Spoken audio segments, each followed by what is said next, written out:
President Trump took over West Point today to give his first military commencement speech since returning to office, rallying the men and women of our armed forces.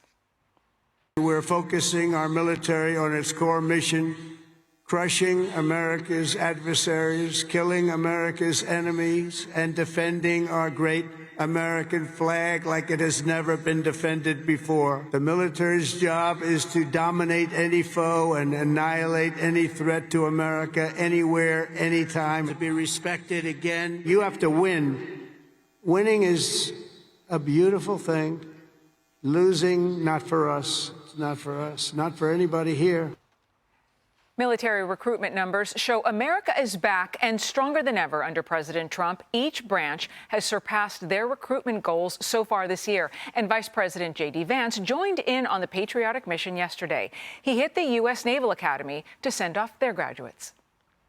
You will be leaders of men and women in our armed forces. Now, I think of your mission in this new and very dangerous era for our country. It signified the end of a decades-long approach in foreign policy that I think was a break from the precedent set by our founding fathers. For a brief time, we were a superpower without any peer, nor did we believe any foreign nation could possibly rise to compete with the United States of America.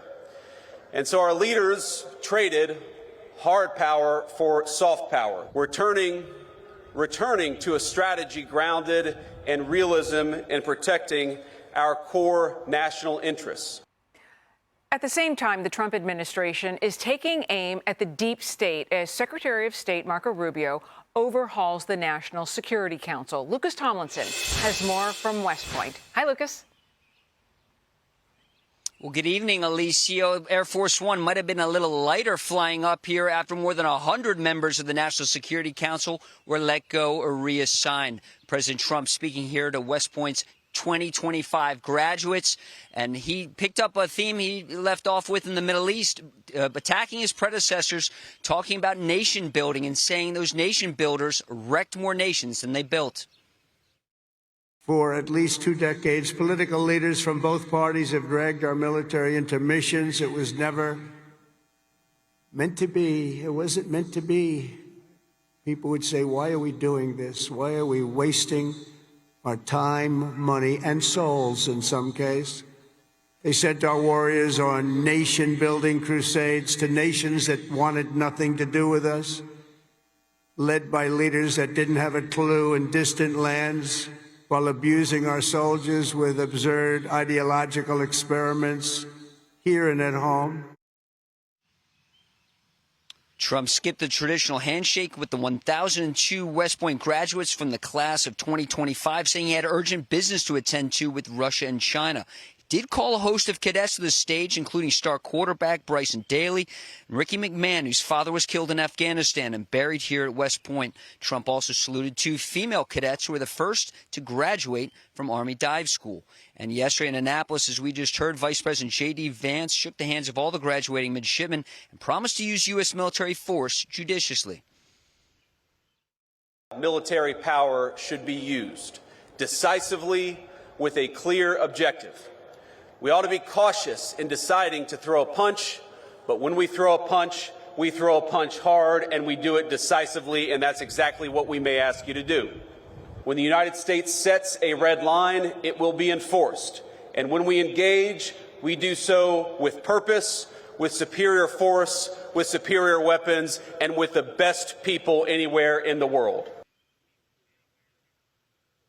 A red line, if you recall, President Trump enforced in Syria when he launched cruise missile strikes on Bashar al-Assad's chemical weapons facilities in 2017 and a year later in 2018. Now, President Trump here at West Point commended the graduates and said they could have done anything. They could have gone to Wall Street. They could have gone to Silicon Valley or other business. Instead, they're prepared to give their lives for our country's defense. A powerful message this Memorial Day weekend, guys. Absolutely, Lucas. Our Navy veteran, we're so lucky they let you in at West Point today. Thank you so much. Can you believe that? I know. Okay, thank you so much, Lucas. So talking about the messaging here that we're getting from these commencements, it's really been interesting because you listened to President Trump and you watched him up there, and he was so light on his feet today, as he is quite a bit. But today he was very positive, talking about talking to these cadets, saying, you're all winners, right? Talking about the recruitment numbers and everything. It's in stark contrast to something we're going to show you here, because there were a lot of Democrats that have been speaking at commencement speeches as well. Take a listen. Donald Trump's modern-day Gestapo is scooping folks up off the streets. They're in unmarked vans, wearing masks, being shipped off to foreign torture dungeons. Your distractors will try to be dream killers. I can also tell you about the daily blows that I take and the hate that is consistently spewed at me. Our sacred rule of law is under attack. Freedom of speech is under attack. Insidious fear is reaching through our schools, our businesses, our homes, and into our private thoughts. So, Joey, I mean, you couldn't have more different type of speeches there. Yeah, I mean, you've got Trump and Vance speaking to our next generation of leaders, and everybody else kind of speaking to the next generation of whiners, and maybe that's the difference. And I know that's a little bit harsh on college graduates, and I don't mean it that way, but that's kind of the mentality. That's the culture that even the academies, West Point and the Naval Academy, have seen some struggles when it comes to the divisive politics coming into the academia. And so I think the message that the president, vice president brought, even the partisan politics aside, just to tell a bunch of military leaders that it's okay to love this country, to want to die for it, but I'm not going to send you to do that unless I absolutely have to. Like, what a message. And it's one that's been void my entire adult life. We haven't had a president that has promised and backed that promise up to end wars before they start. And I believe that's exactly what Donald Trump has done, and I appreciate it. Yeah, and it's Taylor, you know, you invite a politician to give a speech, a commencement speech, they're going to get political. They literally all do it. Oh, no. You know, but these are the moments I think people are looking for something. This is a rite of passage. Yes. Their students are looking for hope. Yes, absolutely. You know, and we've talked about sort of this lost generation of young men, particularly young white men, where we've told them now for a full generation they're horrible, they have to apologize for their ancestors' wrongs, that they need to, you know, help support women more. I mean, not to say that, you know, we should be supporting women more, but to be telling all of our young men right now that they're horrible people and they need to be apologizing. Of course, we have young men that are flocking to President Trump in the last election, right? And he talked about his son Barron, who said, Dad, get on Joe Rogan, get on TikTok. Young men, and definitely graduates, they want hope, right? I want to come to this country and believe that I am still best is yet to come. Not the best is behind me, and now I'm going to whine and complain and be the victim.